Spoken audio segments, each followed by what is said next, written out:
through this presentation for today. So without much ado, please let's set the ball rolling. So basically, you first search from Google the University of Maine.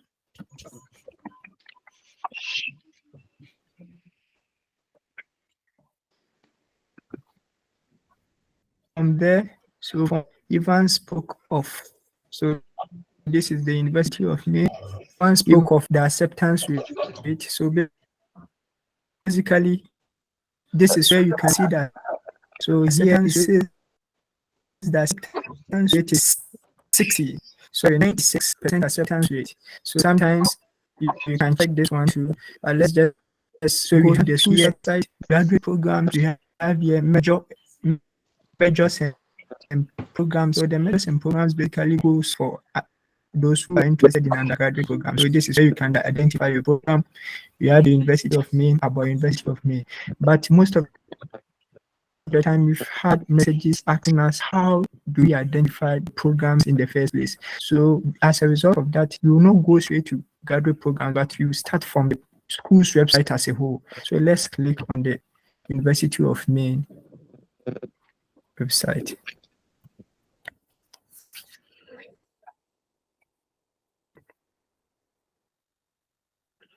So I hope you all can see me right now. We are the University of Maine's website. And now our next goal is to look out for or to search for where we can find the programs. So now there are a lot of information here at the website. And now we have to maneuver to identify where we can find the programs. So as you all can see, we have graduate school here. We are interested in graduate school staff. So any and everything graduate, that's what we look out for. So we have graduate school here. You know, some websites have it. You click on it, it will take you there. Others to have, I'm coming. Let me check something. Okay. So most of the time, what I use to look for my schools is mostly I come to academics. Almost all the school, they have, you know, their website in this way. So anytime you click on the academics, it will take you to the graduate and undergraduate, virtually everything you need about the school's program. So academics, you know, there's a graduate school here.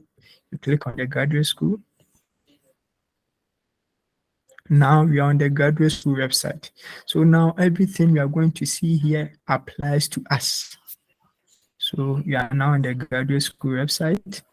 So as you can see, we have graduate programs, graduate application, admissions, and we have more information. So as an international student, I would like, you know, you should take your time, go through this one and that one to acquaint yourself with all the other information you may not see on the program's website that graduate school will be needing from you.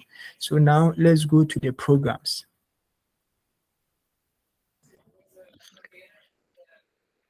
So now we are in the programs. If you really know what you are about, you can use these filters to filter the programs in order to make it quite easier for you without you know going through all the entire programs as a whole. So let's say if you're in the education, you select education. Then if you know your department, you know, you select your department. If you know your program format, being it online, on campus or blended format, you select. If you know your programs asset, if you know whether you are in for a master's or PhD, you select, and then from there you type submit, and it will take you to, you know, the specific program. You've put in their details over here at the filter session. But for our example today, we will be going through the entire program.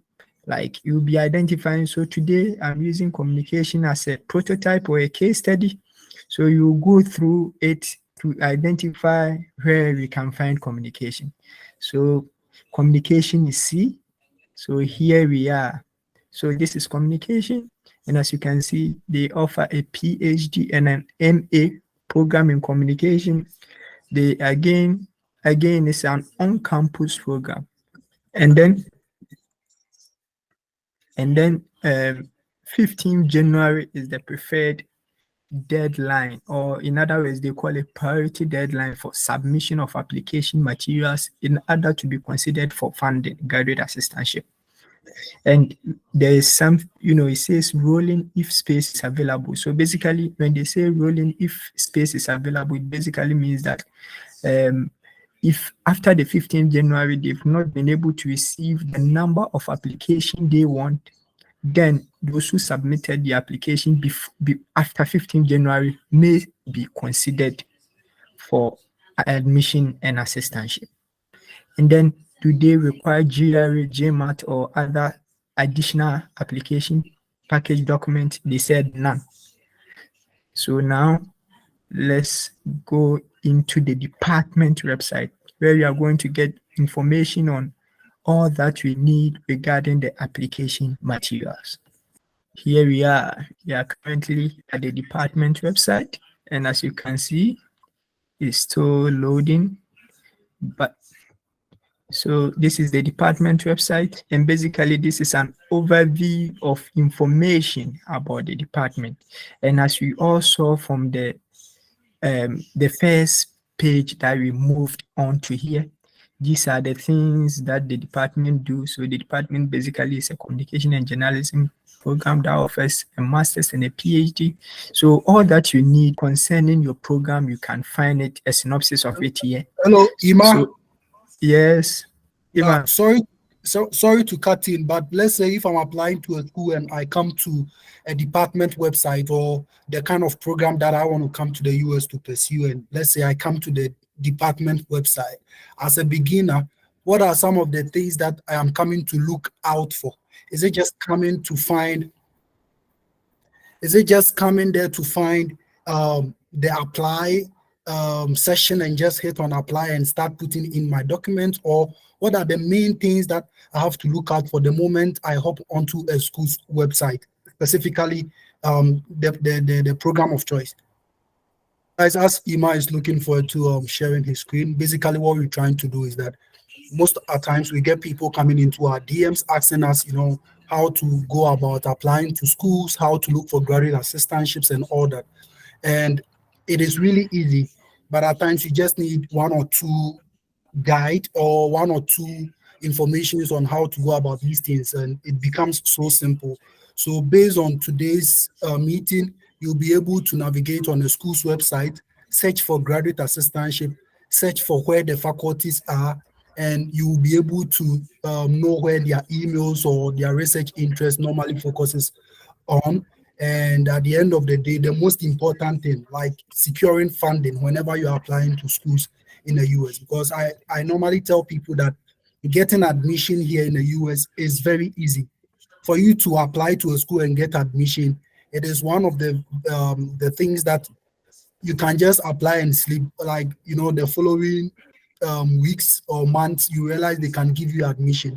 But at the end of the day, we are looking out for how you'll be able to get funding. That is the most important thing, right? Because I normally tell people I got 5 fully funded, but actually I got into like almost 10 schools. Like 10 schools gave me like admission. Are you getting it? But at the end of the day, not all the 10 gave me funding. And without the funding, I wasn't going to be able to come here, because here in the US, school fees is really expensive. Like annually, my school fees, I have to pay like $32,000, which is a lot of money. You can just imagine. So it actually depends based on the program or the courses that you are actually coming to take. So it's always important for you to secure assistantship before coming, because it makes things easier for you.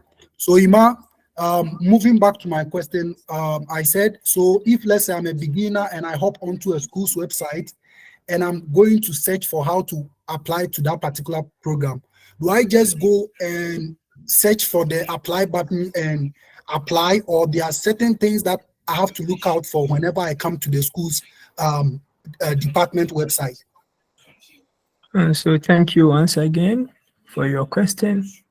As a beginner or as anyone who is interested in doing not just school application, but any other thing, before you start the thing, you don't just zoom into the application section, but you have to get to know what the thing, the course, the program's content, the faculty members, you have to know them, you have to know their interest, and to see if even if what they do actually aligns with your interest. Because sometimes you get into the program and you realize their interest is different from you, and hence you may not be able to effectively contribute to the the academic or the intellectual discussion that goes on in your department. So you have to look out for all these things. And on top of that, as an international student, rarely do you see majority of us, be on self-funded. You need assistantship, or in other words, funding to come here. So you have to look out to see if indeed the school that you're applying to also have an availability of funding for you as an international student in order to apply. So please, is the question answered, or is there, do you want to add up? You can go on. Okay, so please, it's for this reason that we are doing this for you guys today. So basically, as you can see from the website, the department have an MA, a PhD program. It has a doctoral program. It has a master's program.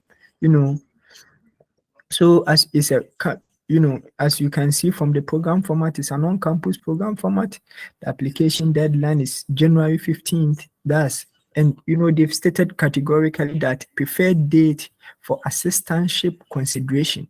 So if you want to be given an assistantship, or in other words, if you are applying with the intention of being offered assistantship, you should ensure that by 15th January, you've submitted your application to be able to be, offered assistantship.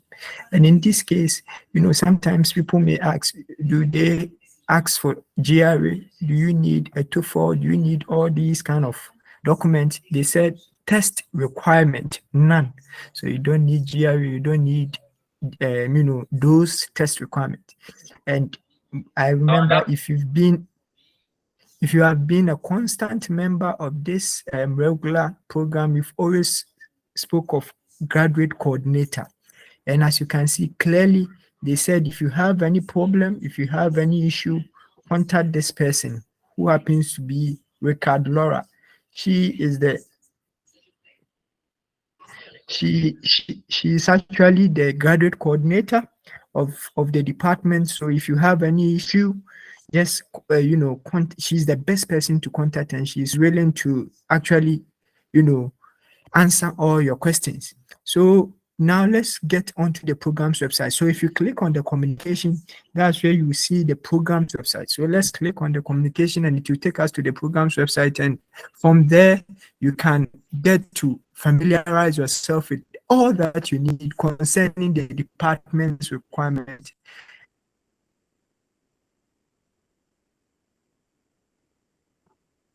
Their assistantship and their faculty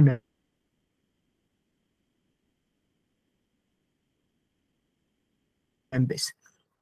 So now we are on the program's website. So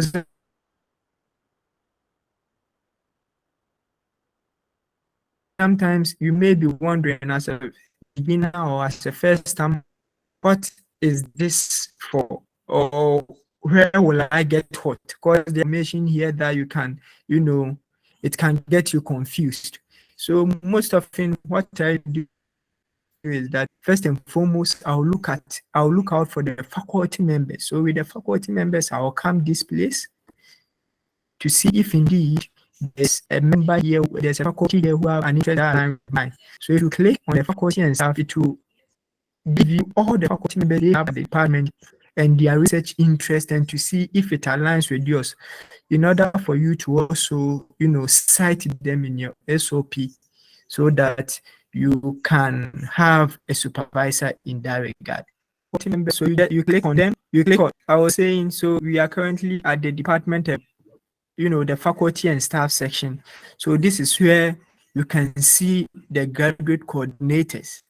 This is where you can see the faculty of the department and then their respective titles. So as you can see, the professor here and the title department chair and associate professor. So this is where you get all the information you may be needing from the faculty members, and then to see if any of them research interests align with yours, in order for you to be able to, state them in your SOP. And if you want to contact them too, this is where you can find their contact. So his email address is here. You can just tap on it and then you contact her. Her email address is here. You can just tap on her name and then you contact her.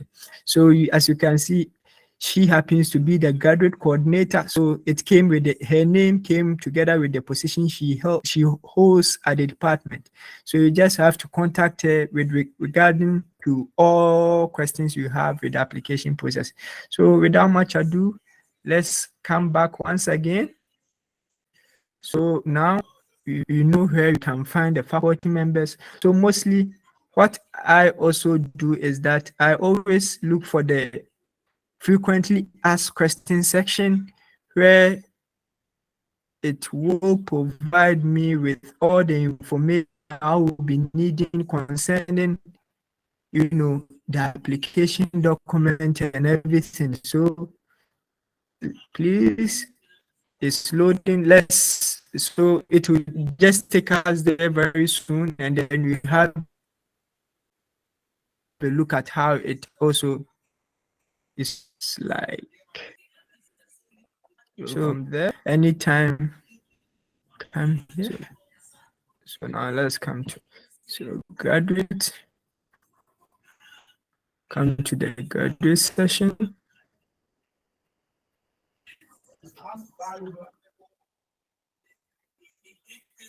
The frequently asked questions. Let's come to the frequently asked questions.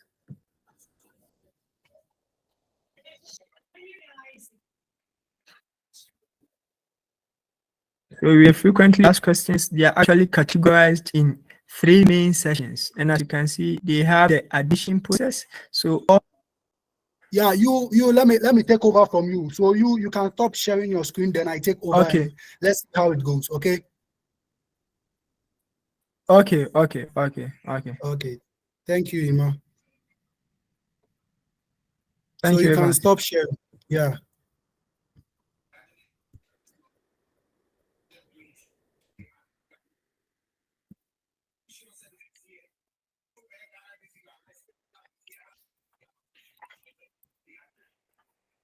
So I've taken over from Ima, University of Maine, Orono. So normally when you are searching for the school, let's say if you pick a state and you are checking out for a particular state, when you take, let's say, Illinois alone can have like 4 or 5 or 6 or 7 universities. So it is always important for you to know the state or the region or the part where the school is situated, the location, right? So here I wrote University of Maine and I added Orono to it because that is where the school is situated. So I will just go straight to the point and start from continue from where Ima ended. Ima, thank you very much once again. So you can see I went to graduate programs. Don't mention events. Yeah, so graduate programs. Then when you come here, it says that program title, degrees offered, format, application deadline, test required.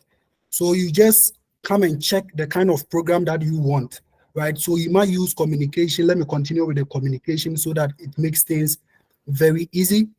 So I tap on the communication button and I come to the school's website. So now this gives me an idea of what the communication program is about. Then I come to the program website. I tap on the communication, it will take me to the communication website. So here it says communication and journalism. Here we have home, here we have undergraduate, here we have graduate, we have advising faculty and staff, we have about us, we have news and event, we have internship. But because you are applying for the master's degree, you come to graduate programs. So you just tap on it. Sorry, I'm being a little fast because Ima already touched on some of these things. So I just want to wrap up, then we look at the last school before we end today's session. So once you come to the graduate programs website, you check here, we have graduate home, we have MA in communication, we have PhD in communication, And depending on the one you want to apply to. So if it is master's, it is here. It talks about master's, what goes into it. Are you getting it? It talks about PhD, what goes into it.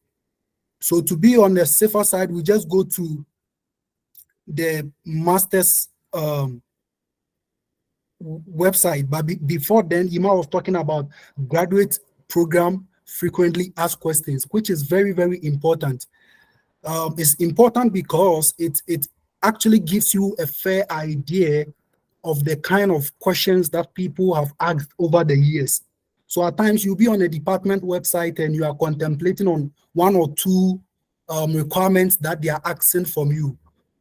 In order for you not to go and repeat yourself and ask a question that have already been asked, it is always important for you to come to the frequently asked questions and look out for the questions that people have asked over the years. So here you can see that we have admission process, and these are questions that people have asked and they've gotten answers to over the years. Here we have funding. So if you're applying to the school and you want to know whether they give funding or they don't give funding, you'll be able to know. Are you getting it? So let me tap on the how much does it cost to attend University of Maine. So I tapped on it and it brought me here. You know, it gives you a breakdown. It gives you a breakdown of how much you are to pay when you come to University of Maine, or when you are planning to go to University of Maine. Here also it talks about is GRE needed or is GRE required? Those of you who are always scared that you don't have GRE, so you can apply to schools in the US. Here he's saying that the GRE is not required. So if you're applying to the communications program, you don't need to write any test scores. But that wouldn't be the same for other programs or for other degrees. So you should always note that. Can my application be waived? Blah, blah, blah, blah, blah. They've given you. So all these are questions that people have asked over the years that you can check out for before going on to ask the program coordinator a particular question, right? So let me go back.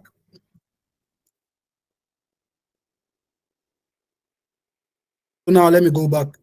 So when you come here on the school's website, you have to go to the faculty and staff. Ima already talked about them. So this is where you see all the people that are teaching in that particular program. And if you want to send anyone a message, you just tap on it.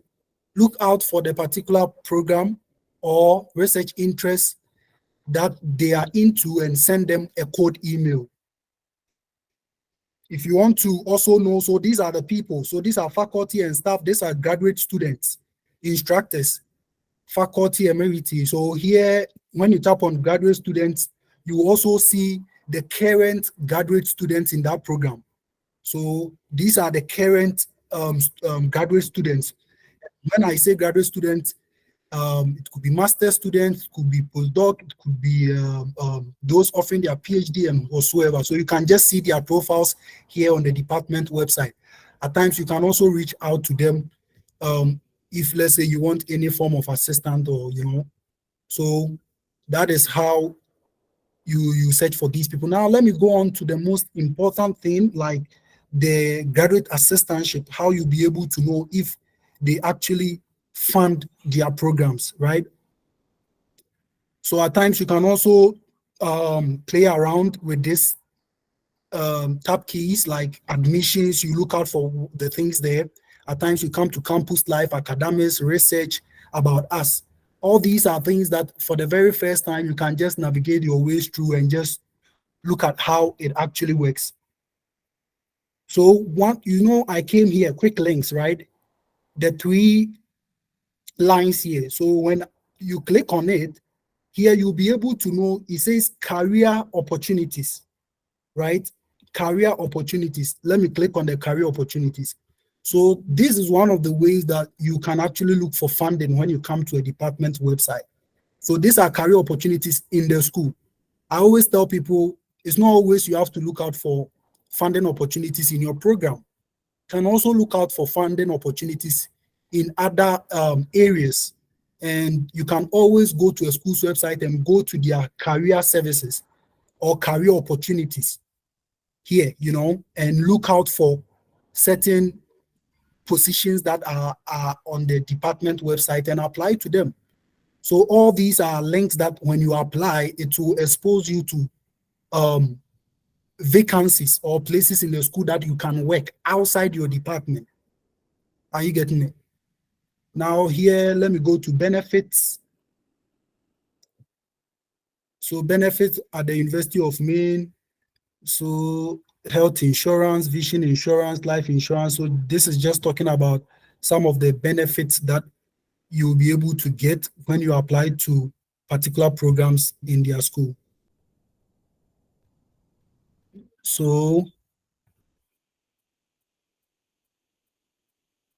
trying to go back to where I came from. So I think one of the things that you can also do is the fact that you always have to check for the graduate handbook, right? Here I'm trying to find it, and I'm trying to find the graduate handbook. The graduate handbook actually tells you how the program is going to be conducted for the 2-year program.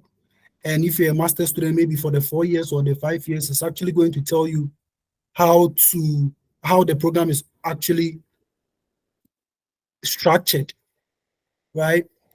So you see how I'm searching on the school's website, although we came here not long ago, but at times it's actually not that easy. So one thing I tell people is that keep navigating, like keep searching, keep hitting on the links. So here you can see start your application online here, which is not what we are doing today, so I didn't hit it. Then Ima also talked about priority deadline, which is January 15 for next year. So if you're applying to this particular school and you want to be considered for funding, then you have to make sure by 15th of next you are done with your application. Either than that, when you apply after the priority deadline, then you might not be considered for funding, but they might give you admission though.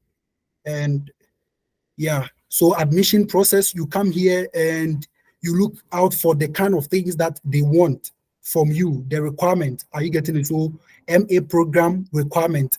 These are the things that is actually expected of you. Like what I was saying, the kind of courses that you'll be taking whenever you come. So you can always check out for this. Thesis, research paper, process, that is what you'll be doing maybe at your final year. So you are going to decide. So I'm still trying to search for the assistantships. Yeah. The graduate programs frequently ask questions. I think okay. That we okay. can. So it says that we fund all our PhD students through graduate teacher assistantship for our introductory undergraduate courses. Students are eligible to apply for a GTA position by indicating their interest on the graduate school online application form. So this means that when you are applying to this school, you don't apply separately for the graduate assistantship. It's packed, like it's all together. I don't know if that is what you did during your time, but I don't think you have to apply for a separate assistantship based on what I'm seeing. And they also it's all combined. You don't need to apply separately.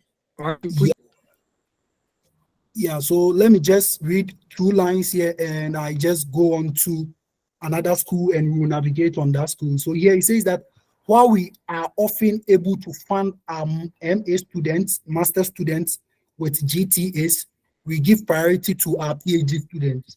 So that is one thing when you're applying to schools in the US, you have to know that PhD students are always funded. So if you're applying to schools here in the US and you are coming for PhD, the moment you get admission, know that you've gotten funding, because almost all the schools here fund their PhD programs.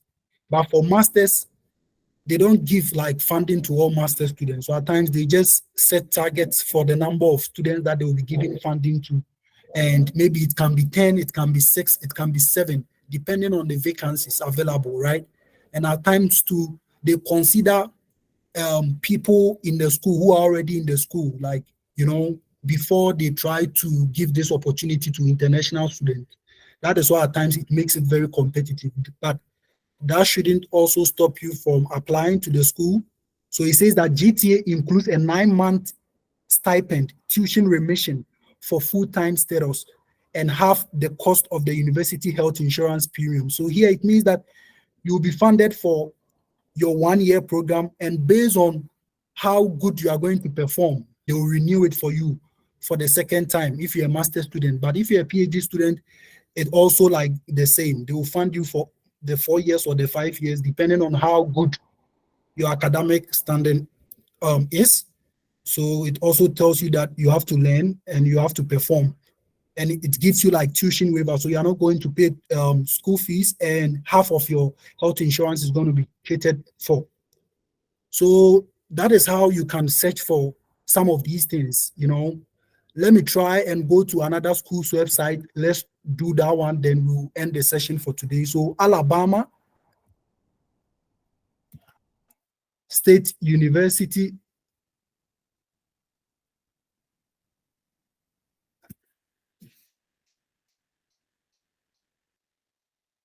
Or let me just, you know, use Illinois State University.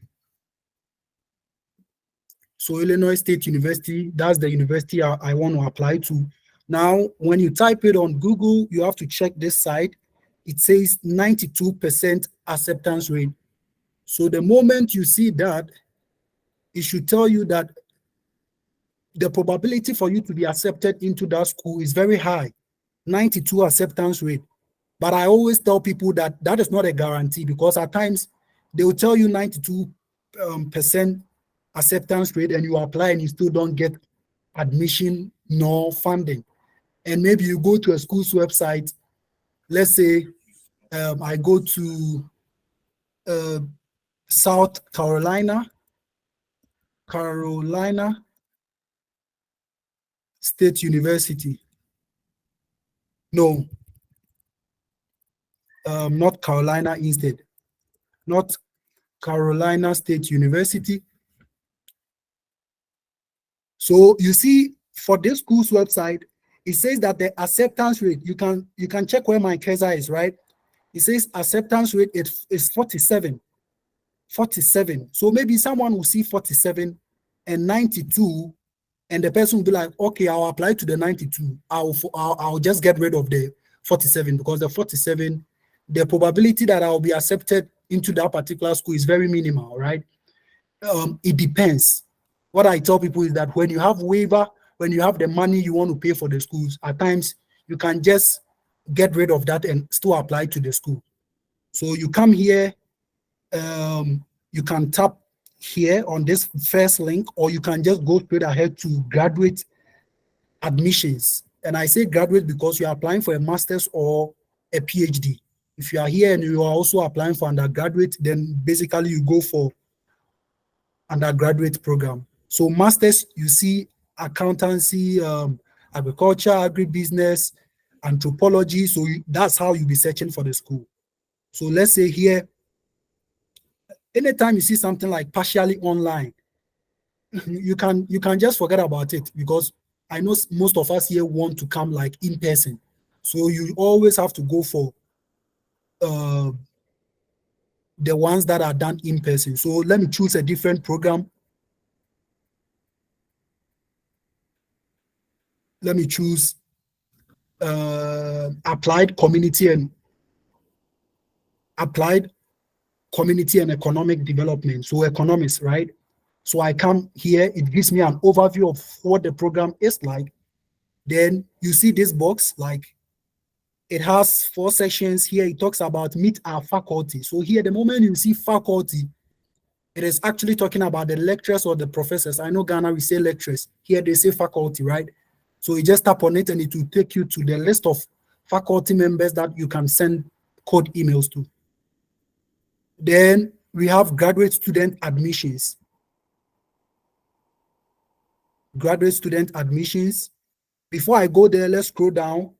So here it also talks about the frequently asked questions. So you realize that the frequently asked questions is basically on every school's website, and it gives you an overview of questions that people have asked over the years.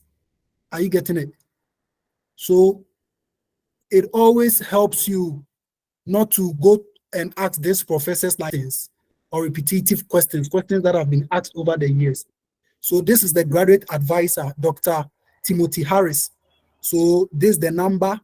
And when you click on the name, it will take you to his email and you can send him code email about the program. So here you come to graduate student admissions. I click on it. And here it says how to apply. Click application status. No, we are not applying yet. So fund your education, top college, blah, blah, blah. Admission requirement. So here, if you're a master student and you're applying to this particular program, you have to come and check the admission requirement, what is required of you. And normally, all of us, we are like international students. So normally, you can also come and check the international students like slot and see what it has to offer. But here, I'll go to the first session, admission requirement, and it will basically tell you the things they need. So here it says they need transcript. Here they say, it says application fee, how you pay the application fee, how you can request for application waiver. It tells you about it. So if you're a master student, this is your slot. Many graduate programs require a higher GPA or may require the GRE or GMAT. So underlying word here is may require. It may also not require. So it is always ideal to ask the program coordinators about this. But if you have GRE, then you don't have a problem. So it basically tells you the kind of requirement that they want.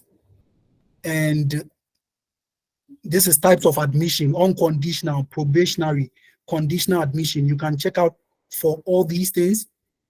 And what I understand by the probationary is that at times you get admitted into a particular school and they don't have funding for you. So they put you on probation and waiting for other people to deny their admission or their funding. Then maybe they will give you entry. Because of time, I wouldn't be able to go on with the explanation of the others.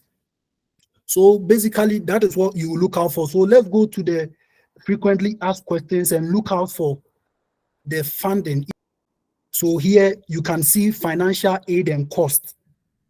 That is one of the things that is very like key to me, like funding. You always have to look out for that. So here I click on this the second tab, graduate assistantship. And when I click on the graduate assistantship, here it says graduate assistantships are a popular way in which the university financially support graduate students while providing important professional development, blah, blah, blah. So benefits: monthly wages paid in a form of either stipend or an hourly wage, a waiver of 100% tuition. So you will not pay tuition, a waiver up to 12 credit tuition, summer to they provide some form of funding. So this is the eligibility section for students who are eligible, which you are also part. So you just look out for that as well. So normally these are the types of assistantship that they have. They have graduate teaching assistantships, which is the TA, which we are also doing now. They have the graduate research assistantship, which you'll be assisting a professor. Then they have pre-professional assistantship. They provide valuable on-campus professionals. So these are some of the GA positions that you can get. Like I was saying with the University of Maine, you can actually apply for external jobs, like from your department. Whenever you get admission and you don't get funding, you can look out for other career opportunities that are on campus and apply to them. Are you getting it? So that is how you can do it. Normally, what I sometimes do is that maybe you come here, a new tab, and you'll be like, okay, career opportunities at ISU. ISU is actually Illinois State University.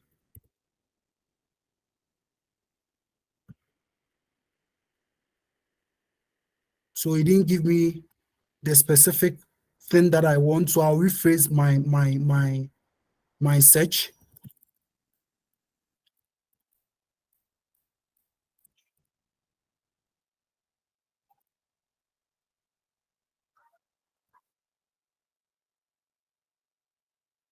So you can see jobs, Illinois State, right? Then you just click on it. It will bring you to jobs that are on campus that you can apply to whenever you are giving admission without funding, right? And all these are places that you can search for. Like, so he say here he says what, graduate assistant. So you can just tap on it, graduate assistant. It takes you there and it tells you all the vacancies that they have. So this is the time that they open, and it will also tell you the time that it will be closing. Are you getting it? So you just look out for that. So GA, MBA, College of Business, GA, Research, MBA. So all these are vacancies in the school that you can actually apply to. So if you are applying to communication, you can see School of Communication actually is having an assistantship that you have to apply to. And this is not like University of Maine. This you have to come here and apply separately. Are you getting? By University of Maine, once you are applying, it asks you whether you want to be considered for graduate assistantship, and you just check the box, yes. And at times it might ask you to provide some teaching statement or some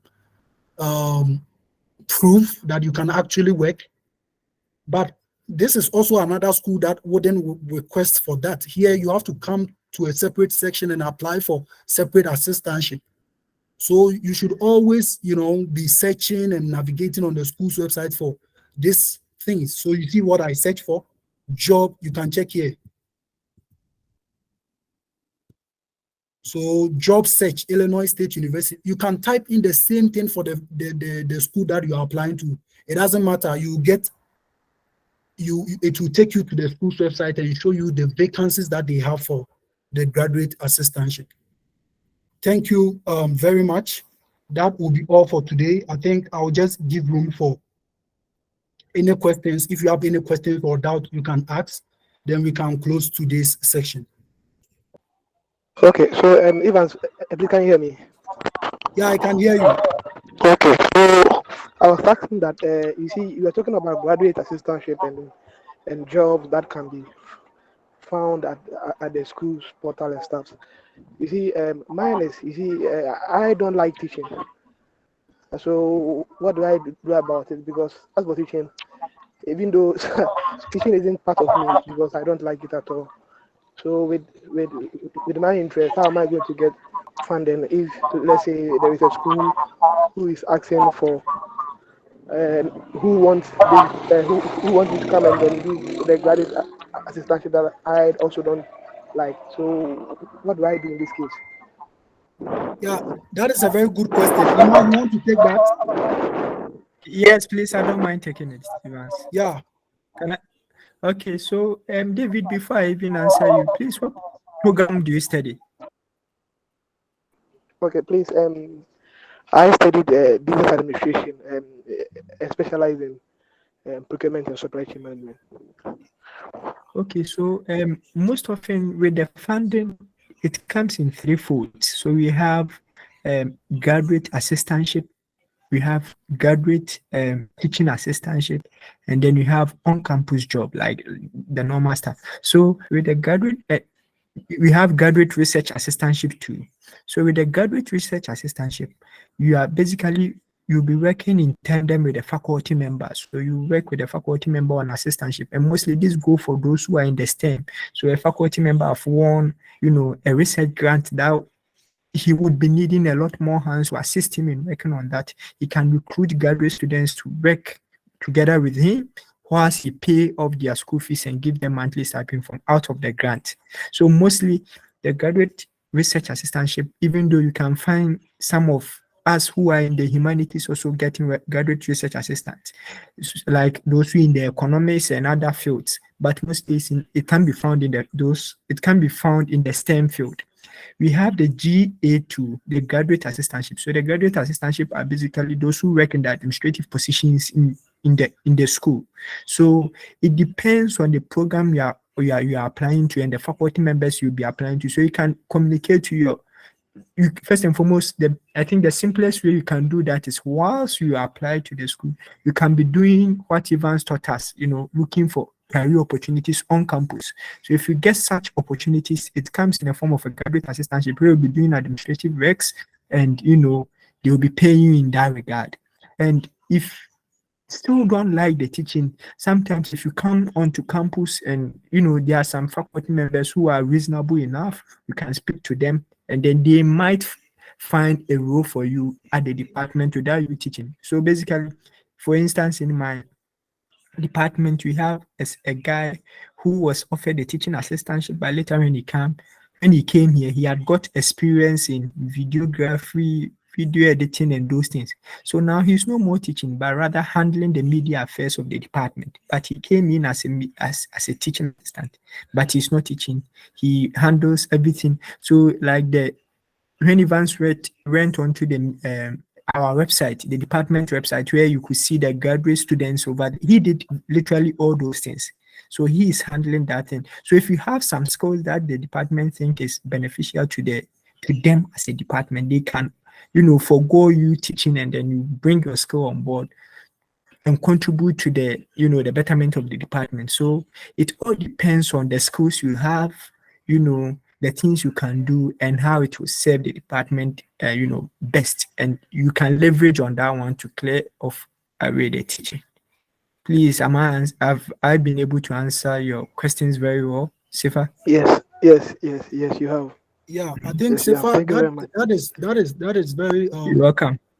like he said, if you don't want the teaching, me at times I tell people you can leverage on that and come here. Like when you come, there are other opportunities that you can be exposed to. Like the photography is talking about, if you are someone who is into sports, your department and just ask them if they have any kind of opportunities for you, so that you can swap the teaching with such opportunities. And it always works for some people. It's just a matter of you coming here and knowing the kind of things you want to specialize in and swapping most of the. You can always be trying those options. At times you are applying to economics, but then you can be engaging the sports department, or maybe you can be engaging an administration in a different office, asking them on how like you'll be able to get some assistantship.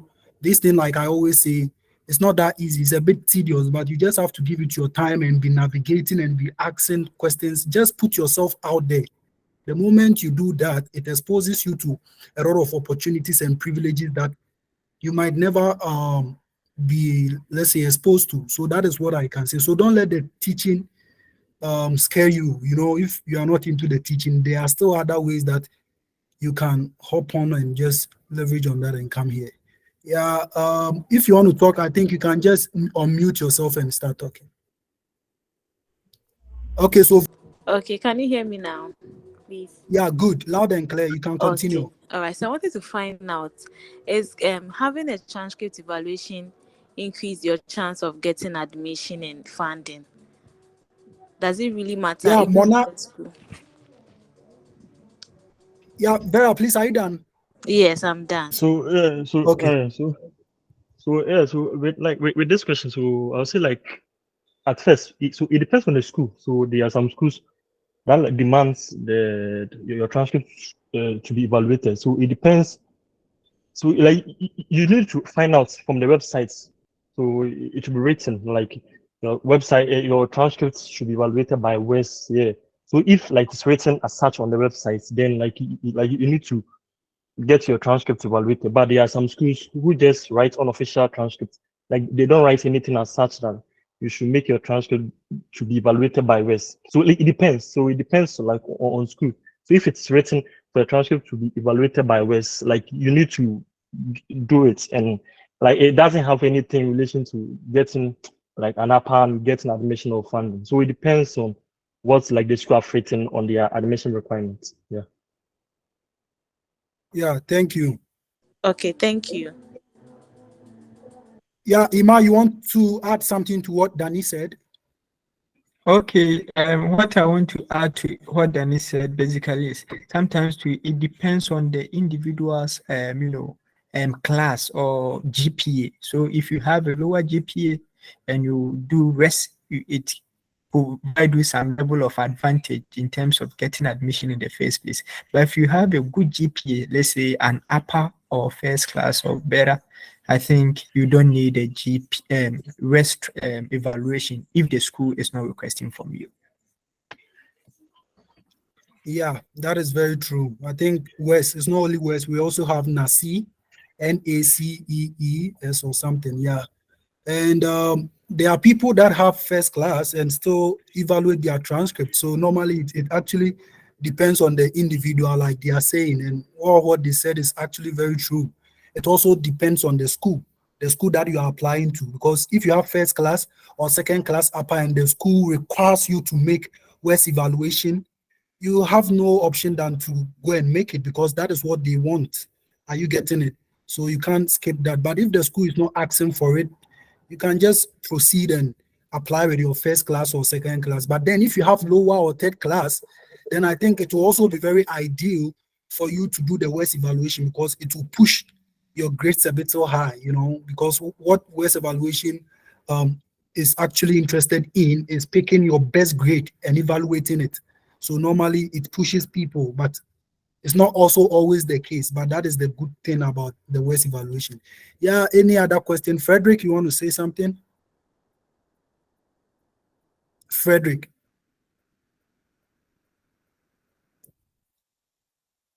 Frederick, Samuel, any of you can speak. Okay, Yeah, hello. Frederick. Okay, Frederick. Yeah. So, yeah. Can you hear me?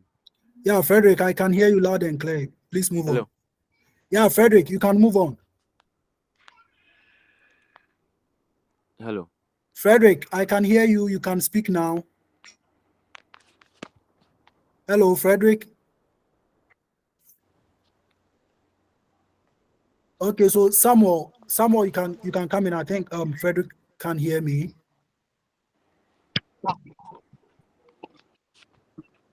Okay, thank you. Wanted to ask if the on this positions we give it to you, is it fully funded, or like, let's say that one to partially funded? And so I wanted to ask that, Are you talking about the assistantship? yes, please, the assistantship, which Samuel, is not the grad. Hello. Oh, okay. Hear me.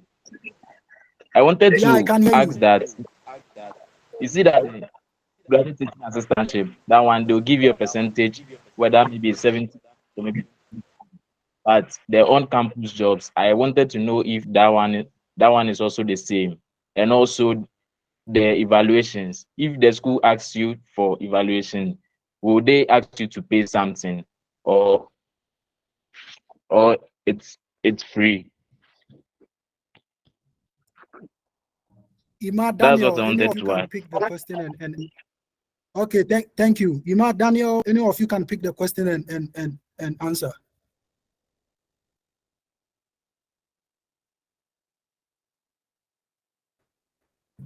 So basically, first and foremost, with the first question, that's regarding the on-campus job. So the on-campus job, it varies.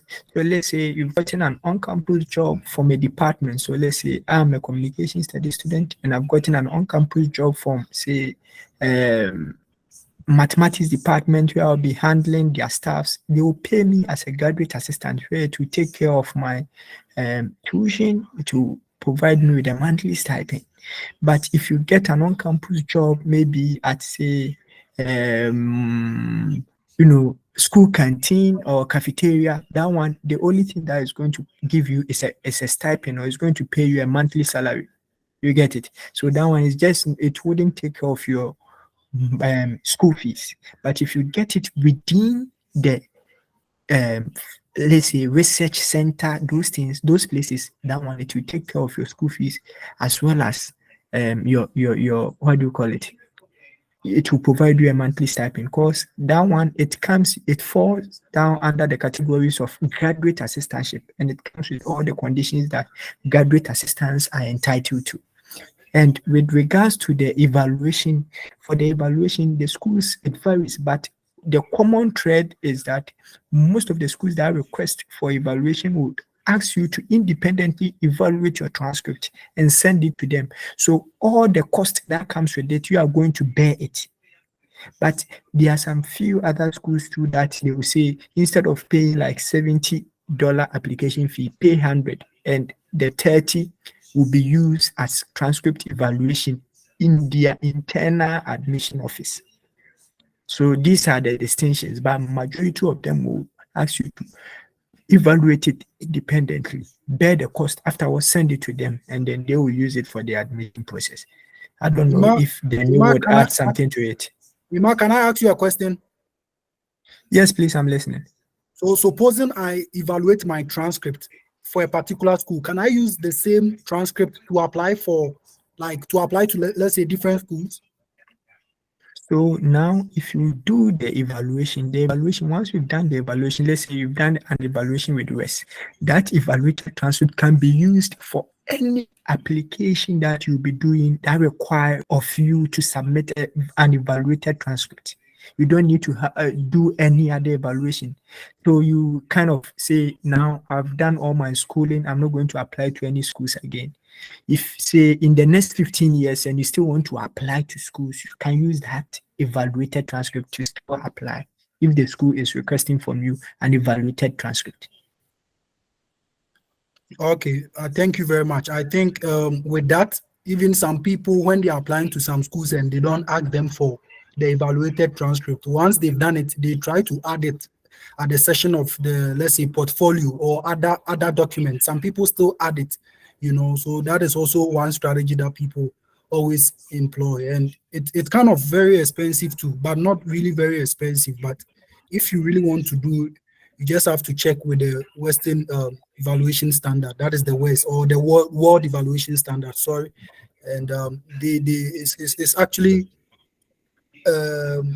widely recognized, so I think when you do it, you'll be able to use it to apply to other schools that will request for it from you. I think here I'll take the last two questions and we'll close the session for today. Emmanuel, do you want to talk now? Emmanuel Amponsa, you want to come in now? Emmanuel Amponsa, can you hear me? Oh yes, Yeah. I can hear you. Yeah. Yeah, mine is about the immigration, the embassy. I mean the U.S. embassy. I've heard something like if you don't have any funding, your denial rate is very high. How true is that? Because, for instance, Can I help you? Can I help you rephrase your question? Frederick Siama, can you please mute yourself? So your question, if I want to rephrase it, I'll rephrase it in a way that, let's say, I'll be like, if you don't have funding. Ima, can you mute yourself? Okay.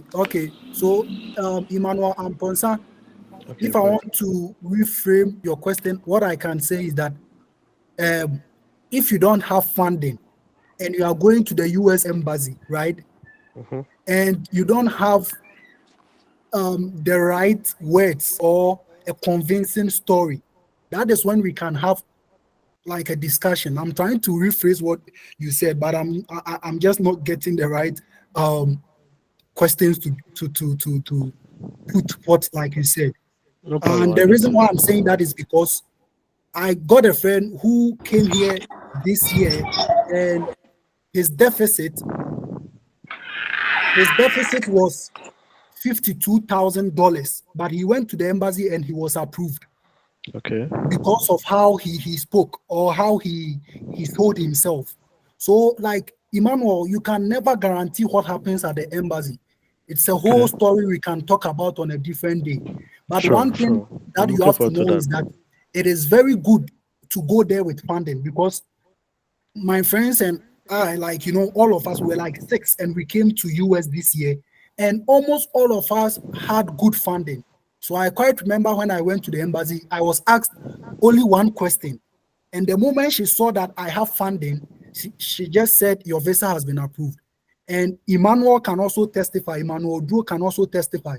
As for him, he was even having extra money, like the money the school gave him, he was having more. The school was owing him. So in that instance, you go to the embassy and you feel so pompous because because of the funding you have and the excess and the extra, they are actually going to approve your visa for you. But there have been instances where people go with full funding with excesses and still get refused. So anything can happen at that place. That is why I always try to also tell people that I don't know the kind of religion you believe in, but I always also try to tell people that you should also pray to your maker. Are you getting it? The kind of medium that you believe in or the kind of deity that you believe in, you always have to make sure you pray to your maker because, you will have that discussion later on. But that is what I can tell you that basically, if you are going to Ghana Embassy and you don't have funding, you always have that pressure that you are not going to be granted. But it's not always the case. People go with loans, like loans, and they are still approved. And people go with full funding and they are denied. So it depends on how you sell yourself. Have I answered your question? Sure. Yeah, I think I'll take last two questions. Hello, can you hear me? Yeah, Frederick. Yeah. So my question was that supposing I'm in the STEM field, and Yeah. in the STEM field there is no graduate assistantship position in the STEM field, and I actually see one at the communications department. Can I go for it, and will I qualify for that? Yeah, you qualify for that. That is a very brilliant question. You actually qualify for that. My roommate is here. I don't want to get up. I would have just gone there to just call my roommate to come and tell you how he got his funding. He's actually in the STEM program offering computer science. But when he was applying, he didn't get funding because it's very competitive. Very, very competitive because the STEM program like computer science, a lot of people are into it and they hardly give funding. Here in my school, for instance, they give funding if they are going to their second year. So your first year, no matter what, you're not going to get funding unless you are going to your second year. That is when they try to give funding to some of them. It's very, very competitive. But as I speak to you now, my roommate is having funding from the French department. Why? Because he's from Cameroon and he can teach French, he can speak French. So the Department of French and Italian have given him full funded scholarship. They pay his school fees, they give him monthly stipend, and they take care of his health insurance as well. So that is a strategic move you can always venture into. So you shouldn't always be glued to your department. Once you are not getting at your department and you can sell yourself to a different place like so good, so well, you should give it a shot because you never know. Are you getting it? So that is one thing I can say, but it's just time. It needs research. You need to research into some of these things and know the qualification, whether you qualify or not, because some of them, they will actually let you know the kind of qualification. Are you getting it? And the moment you don't qualify, you still shouldn't stop like making inquiries. You should send emails and make inquiries. And one thing I can also add is that when you are applying to your department and there is no funding, you can always ask the program coordinators if there are other career opportunities in the school that you can apply to. And they can give you links to some programs or some fields or some administrative work that you can apply to and come. Because when you're going to the embassy and you don't have funding, in a way, it becomes difficult. Are you getting it? Quote unquote. That's not always the case. But in a way, it becomes difficult when you're going to the embassy and you don't have funding, because those at the embassy knows very well that you coming here without funding, you are going to struggle because it's not easy to come here without funding. I'm telling you, because there are a lot of taxes, there are a lot of things that are really, really expensive. So if you're not on any funding, the question is, how are you going to feed yourself in the first place? How are you even going to pay your school fees and allow that kind of fluidity in your education? Are you getting it? So I think I've perfectly answered your question. I don't know.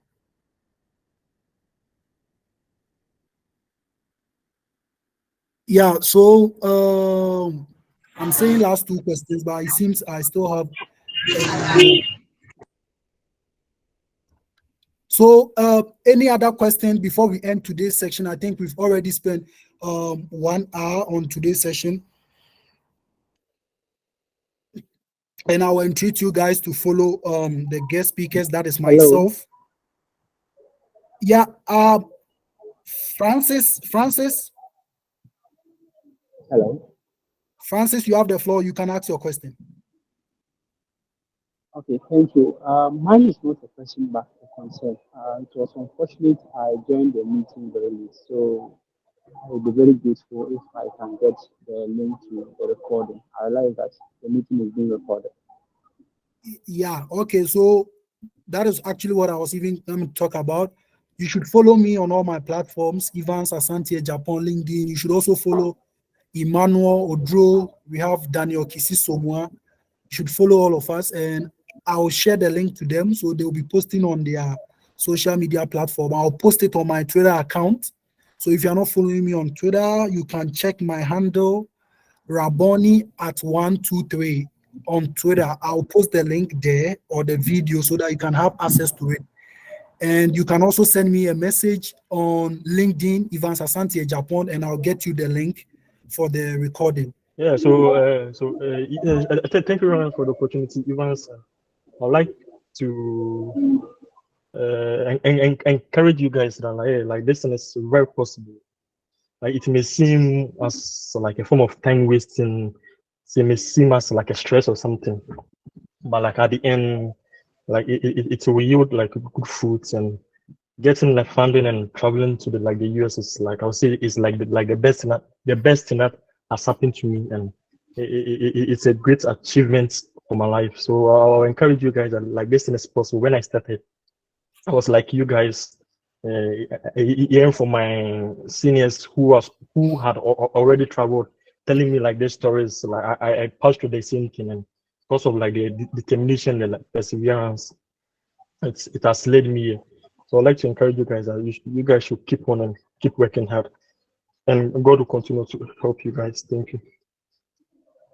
Yeah, thank you. Emmanuel, Emmanuel Dro and Daniel, I think people are requesting for your handles in the chat session. So you can put your handles in the chat box so that people can go follow you. I think that is a very good idea. Okay, actually, that was what I was about to do. Evans, do you have? I've actually kept your chat in the handle. I've kept your Twitter handle in the chat. Oh, okay. So that people can follow. Raboni. Yeah, Daniel. Yeah, I wanted to add something. You see, in as much as we want to exit the country, some people think now the way out is education. As you people are educating us to get the best outcome, so that we can also live. Let us put in mind that what we have been hearing in Ghana, don't put that in your mind. I'm telling you, it is not easy here. If I tell what I'm going through, it's not easy. So please, don't just say the moment I get there, I just want to be there. I'm there. No, if you are using the education route, then get yourself prepared. Because what we're in Ghana, they were telling us that I would say the side the radicals and it is never true, massa. If I tell you what I'm going through, it's not easy. So get yourself prepared. Once you have decided to embark on using the educational route, then please fasten your seatbelt so that it's not easy. I'm just saying it because I'm here, so I'm just telling you the reality. Okay, thank you. Okay, thank you very much for that. Vera, you want to say something? Please, I'm okay. Thank you. Once you follow Evans, we most of the time share stuff, so you can see me there. I'm Emmanuel Drew, and you can follow me there too. So I want to say for the last time is that I entreat everyone to not give up. It's possible, and you can all try.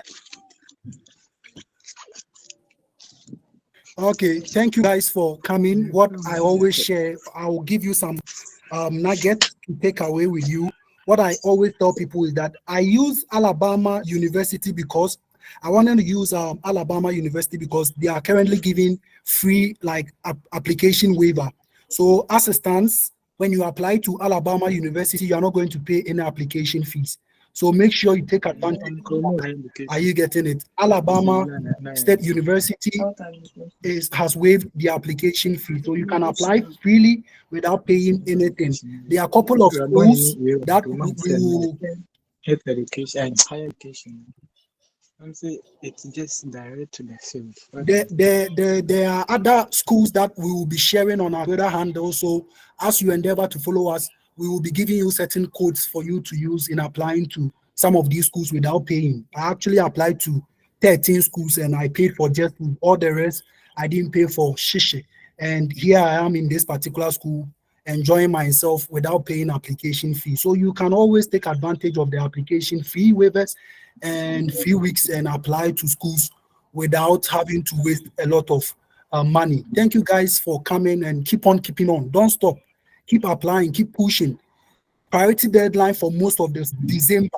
So if you're applying to a school and you want to be considered for funding, make sure that by ending of December, you are done. And when you begin the new month 2024, you will now be in the waiting mood or the waiting period for these schools to come with their admission decisions. So good luck to all of you. Don't give up. You can do it.